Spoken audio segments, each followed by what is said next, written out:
우리에게 주신 말씀은 신명기 33장 8절부터 11절 말씀입니다. 오늘 우리에게 주신 말씀은 8절부터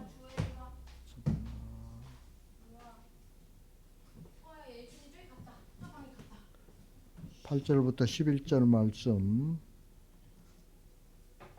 한 절씩 교독하겠습니다.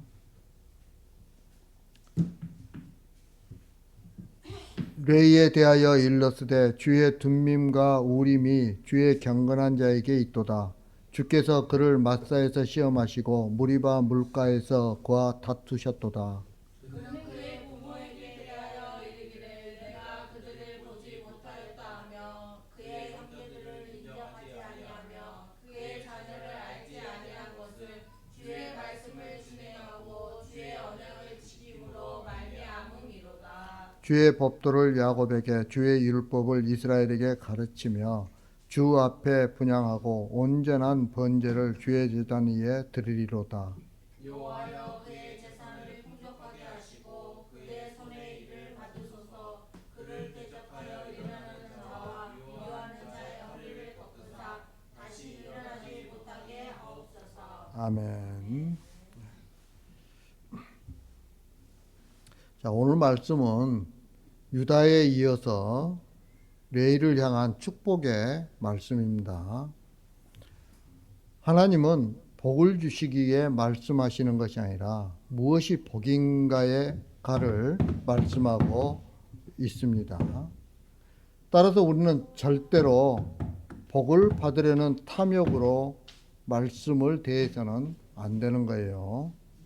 다만 말씀을 통해 무엇이 복인가를 깨닫고 현재 어떤 복으로 살아가고 있는가를 깨닫는 것이 말씀을 대하는 성도로서의 바른 자세예요.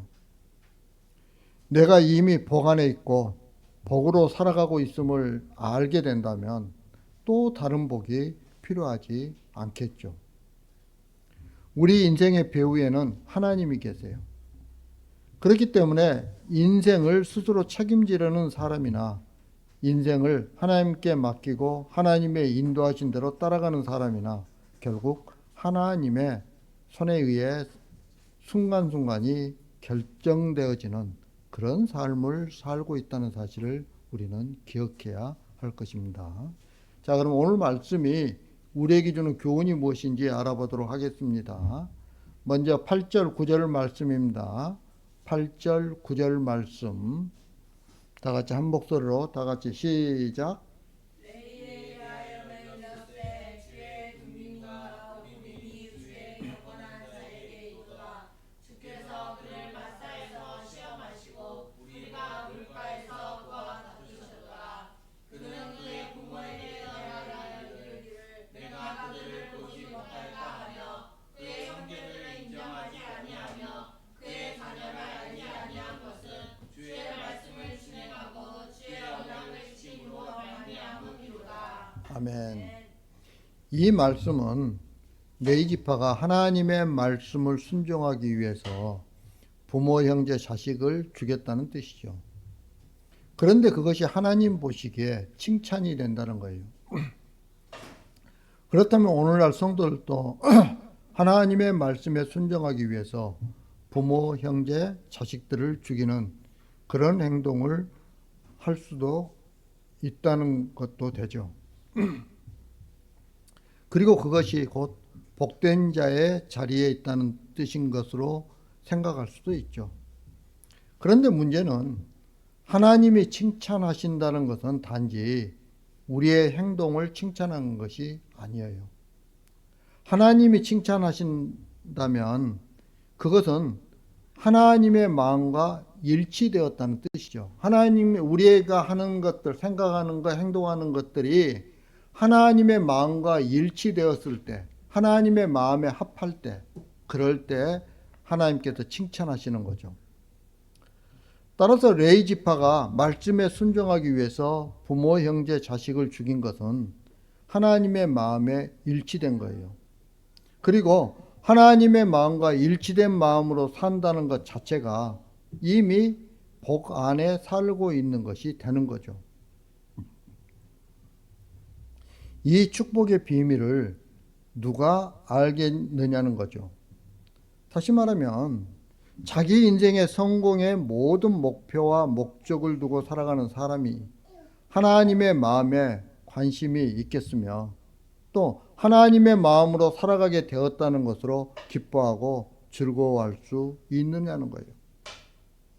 그런데 레위 지파의 칭찬을 복으로 인정하기에는 난처한 점이 하나 있죠.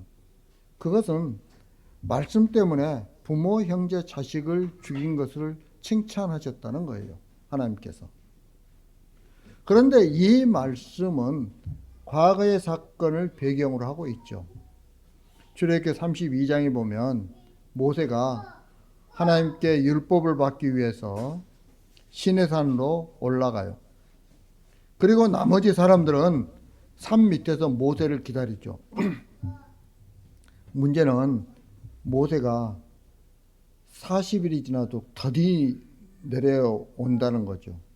그래서 사람들은 산 밑에서 너무 안 내려오니까 금송아지를 만들어요. 이것은 믿고 있던 모세가 내려오지 않자 자기들 스스로 자기 인생을 책임지기 위해서 인간의 노력과 방법을 끄집어 낸 거예요. 그게 금송아지를 만드는 거예요. 결국 그러한 행동은 하나님께 반항하는 행위였던 거죠. 중요한 것은 이스라엘을 인도하는 것은 하나님의 말씀이었지 금송아지가 아니라는 거예요. 여러분 출애굽기 32장 26절에 보면 이렇게 말씀하세요. 이에 모세가 진 문에 서서 이르되 누구든지 여호와의 편에 있는 자는 내게로 나아오라 하매 레위 자손이 다 모여 그에게로 가는지라.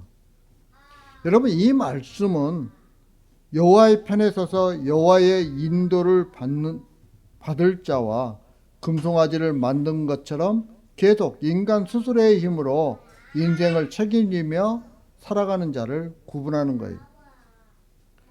그때 금송아지를 만들 때 개입했던 사람들 가운데 모세의 말에 따라서 레위 지파가 여호와의 편에 서겠다고 나선 거죠. 우리는 말씀으로 인도함을 받겠다는 뜻이에요. 다시 말하면 우리의 인생을 하나님께 맡기지 금송아지에게 맡기지 않겠다는 거죠. 그들이 금송아지를 만들 때 그냥 만든 게 아니잖아요. 금송아지를 만들기 위해서 필요한 금부치들을 바쳤던 거죠. 즉 금송아지에는 자기가 아꼈던 금부치가 포함되어 있어요. 그런데 말씀편에 서겠다는 것은 내가 아꼈던 모든 것도 포기하겠다는 것을 의미하죠. 자기 소유를 버리는 거예요.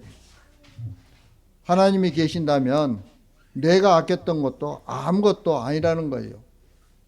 이것이 말씀편에 서서 사는 자의 모습이고 이 편에 지금 레위 지파가 선 거죠.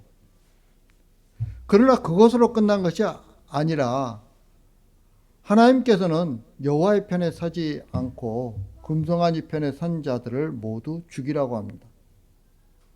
그런데 그 중에 자기 동생도 있고 형제도 있었다는 거죠. 이것을 보고 하나님께서 여호와께 헌신하였다라고 말씀하셨어요. 그리고 이런 레위 자손에게 복을 내리겠다고 하셨던 거죠. 자, 그렇다면 이렇게 말씀편에 서서 형제와 자식까지 죽인 레위 지파가 받은 복이 무엇일까요? 여러분 11절 말씀 한번 읽겠습니다. 11절 말씀 다 같이 시작. 여호와여 그의 재산을 풍족하게 하시고 그의 손의 일을 받으소서. 그를 대적하여 일어나는 자와 미워하는 자의 허리를 꺾으사 다시 일어나지 못하게 하옵소서. 아멘. 여기서 구체적으로 말하는 복은 재산을 풍족하게 하는 거예요. 그리고 레위 자손을 대적하는 자들의 허리를 꺾어버리는 거죠. 여러분, 재산을 풍족하게 하는 복을 말하지만 레위 자손은 재산을 풍족하게 할 수 없는 것이 문제인 거죠. 사실 레위 자손은 재산과 상관이 없는 자들이에요. 주어진 분깃이 없고 소유 재산이 없는 자가 바로 레위 자손들이죠. 그런 자들에게 재산의 풍족함을 말한다고 하더라도 그 말은 그들에게 해당 사항이 없는 거예요. 다시 말하면 레위 지파에게 그런 말은 그림의 떡이고 놀리는 것에 지나지 않는다는 거죠.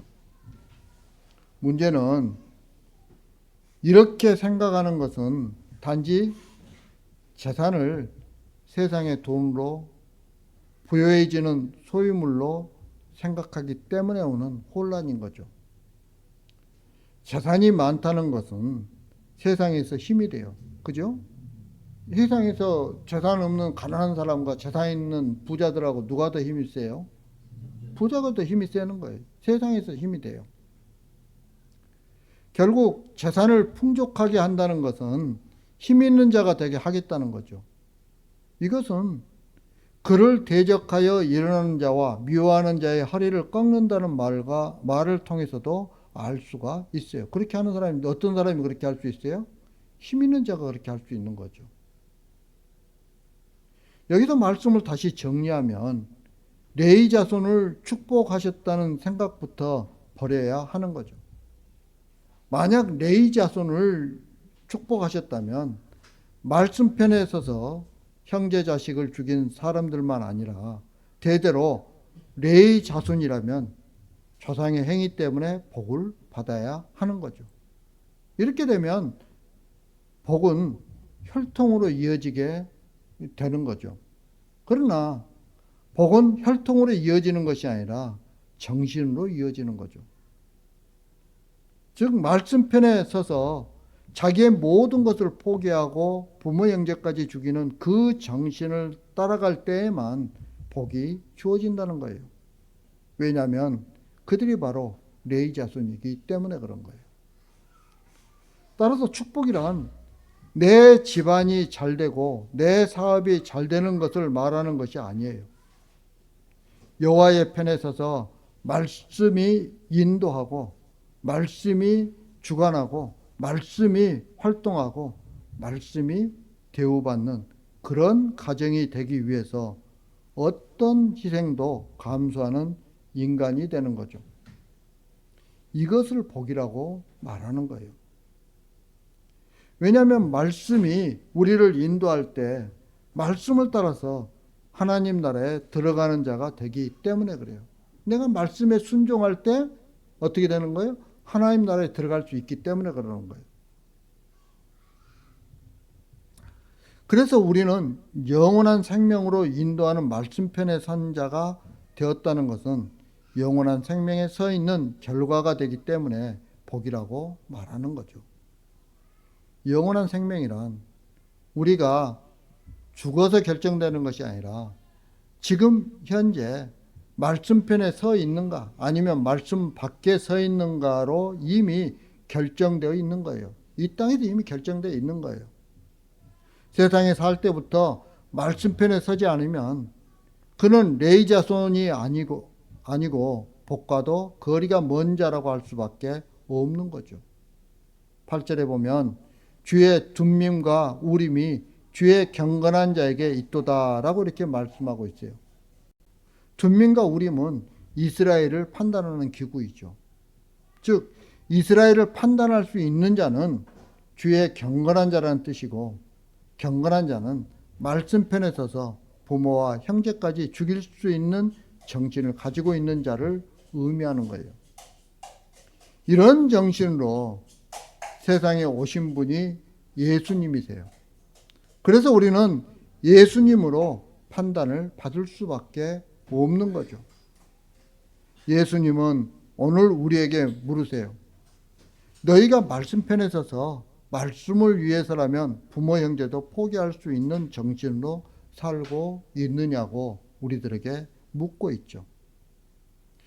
여러분, 이렇게 물은 이 물음을 보면 참으로 부담되는 말씀이죠.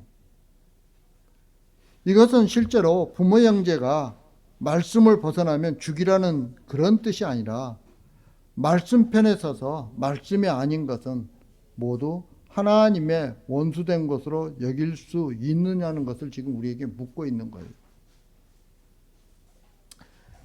말씀 앞에서 인간관계나 혈통은 존재하지 않아요. 말씀이 우리를 사용하신다면 우리는 언제나 어디서든지 말씀에 원수된 것과 싸워야 하는 거죠. 그리고 그 싸움을 두려워할 필요가 없는 거예요. 왜냐하면 여호와께서 힘을 주시고 대적의 허리를 여호와께서 꺾으실 것이기 때문에 그런 거죠. 그래서 우리는 자신에게 지금 이 시간 말씀편에 서 있는가, 말씀의 도구로서 내가 살고 있는가라고 물어봐야 하는 거죠. 여러분, 우리가 말씀의 도구로 살아갈 때 내 인생은 의미가 없어요. 왜냐하면 지금 나에게 주어진 자질이나 나의 직장이나 가정은 말씀의 도구로 살도록 하기 위해서 주어진 것이기 때문에 그래요. 사람은 떡으로가 아니요 말씀으로 산다는 것을 가르치기 위해서 우리를 어려운 상황으로 밀어 넣고 있는 거죠. 그런데 우리는 이런 하나님의 마음에는 전혀 관심을 두지 않고 내가 어려움을 당한 것만 내세우고 그리고 그것 때문에 원망하고 불평하면서 살아가고 있죠. 하나님은 말씀편에 서지 않는 자는 죽여버리십니다. 문제는 우리는 말씀을 싫어하는 자들이라는 사실이에요. 사사건건 내 인생을 들이대면서 하나님께 반항하는 것이 바로 우리들이죠. 그런 인간이 말씀을 생각하게 되고 말씀을 앞세우게 되었다면 하나님의 놀라운 복에 참여하게 된 것이라 할 수 있죠. 다시 말하면 말씀의 사람이 된 것이 바로 복이라는 거예요. 우리는 이 사실을 갖다가 깊이 가슴에 새기면서 신앙생활을 해야 하는 거죠. 이제 말씀을 마치러 갑니다. 사랑하는 성도 여러분, 우리는 돈 버는 일에 마음을 빼앗기지 말고 말씀으로 사는 인생이 되기 위해서 모든 마음을 빼앗겨야 해요. 나 같은 것도 말씀을 알게 하시고 그리스도를 알게 하시니 감사합니다라는 고백을 하며 사는 인간이 되는 것이 복이라는 거죠. 하나님은 우리를 이런 인간으로 만들기 위해서 우리가 원하는 것과 달리 불 속으로 밀어 넣으시고 가시밭길도 가게 하시는 거예요. 그래서 말씀을 생각하고 말씀을 앞세우는 단단한 사람으로 만들어 내시는 거죠. 이런 하나님의 일에 우리가 쓰임을 받고 있다는 사실에 대해 우리는 감사해야 하는 거예요. 그래서 사도 바울이 뭐라고 해야 합니까? 범사에 감사라고 하는 거예요. 내가 어려움을 당하고 내가 즐거움에 있을 때나 항상 감사라는 거죠. 그리고 우리를 이런 인생으로 인도하실 때 실망하지 말고 낙심하지 말고 하나님께 감사할 수 있는 복된 인간이 되기를 주님의 이름으로 축복합니다.